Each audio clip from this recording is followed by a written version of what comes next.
And more breaking news tonight. We've learned not one, but two tornadoes hit Cape Cod yesterday. Now, the National Weather Service says one tornado left behind a large amount of damage in Barnstable, Yarmouth, the other in Harwich. It's only the fourth time in 70 years a tornado has hit the Cape. Tonight, thousands remain without power.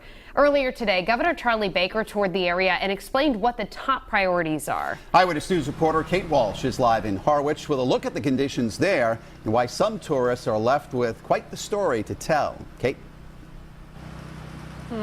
That's right, Mike and Shannon, we are live about a few streets off of downtown historic Harwich, and this is what we're seeing everywhere we look where the tornado hit. These trees either downed by the wind or cut up by people with chainsaws, like the gentleman you can hear behind us here. And this is the result that we're seeing now, these trees along the road, with the question being, what will they do with all of this debris moving forward? Fortunately, the good thing is no one was killed, and no one, as we know of right now, was even hurt. It's becoming a tourist attraction of its own. Restoration and cleanup efforts in the Cape Cod vacation community of Harwich. The 2-square-mile radius of downtown and historic Harwich blanketed by debris, downed trees, downed lines, but no injuries or deaths from a strong EF1 tornado whose 110-mile-per-hour winds uprooted many vacation plans for both tourists and businesses. This is the heart of our tourism season. Most of our communities, we make our lives off of folks coming here and spending time. And so there's a lot of concern around how do we get back open for business.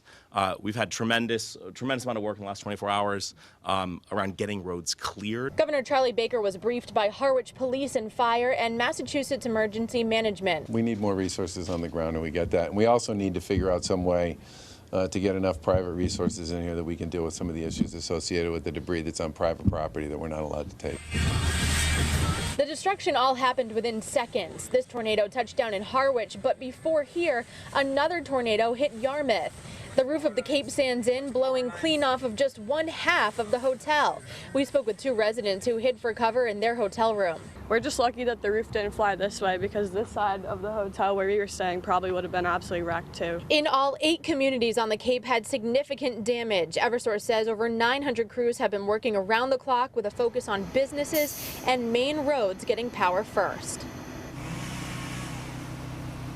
And that number of customers without power is now down to about 30,000 as of this afternoon. But new at 6, we look at other concerns that people without power and who were impacted by this tornado now face. Live in Harwich tonight, I'm Kate Walsh, Eyewitness News.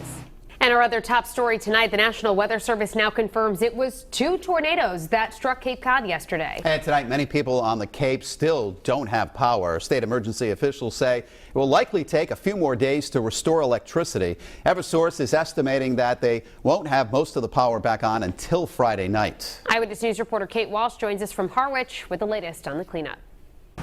We are a few streets away from downtown Harwich. That's because several of the major throughways there are closed tonight as utility crews work to repair lines and clear debris. But this is what we're seeing in all areas hit by the tornado. All of this debris along the side of the road, trees completely toppled over in people's yards, some resting on roofs tonight. And we're told the next concern is, what will they do with all of this debris moving forward?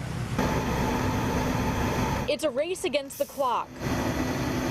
Some 900 utility crews working to restore power as businesses that rely on Cape Cod tourism at the height of tourism season lose money each hour that passes without power. Broadly, the Cape is open for business, and most of our communities actually here were not impacted by this. I think if you are someone who has plans, especially in Yarmouth, Dennis, Harwich, or Chatham, you should look at those. 2 EF1 tornadoes carved specific paths of destruction, one through Yarmouth, the other through Harwich Tuesday morning. So specific that only one half of the Cape Sands Inn in Yarmouth had its roof ripped off, the other half untouched. Hotels next door without damage. It was crazy. I don't know. I don't know what else to say. I've never experienced anything like this before in my life.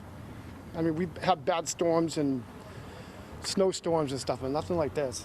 Governor Charlie Baker was briefed by local and state emergency management and announced top priorities would be to send in more crews to remove trees and find resources to clean up debris from private properties. A disaster has not been declared yet. The governor said it must meet federal guidelines. And that'll take us a few days to actually collect all the data and the information that's required for that. Eversource updated us saying that the number of people without power has dropped from 90,000 to 30,000, and their top priority will be businesses who are directly impacted by this in the height of tourism season.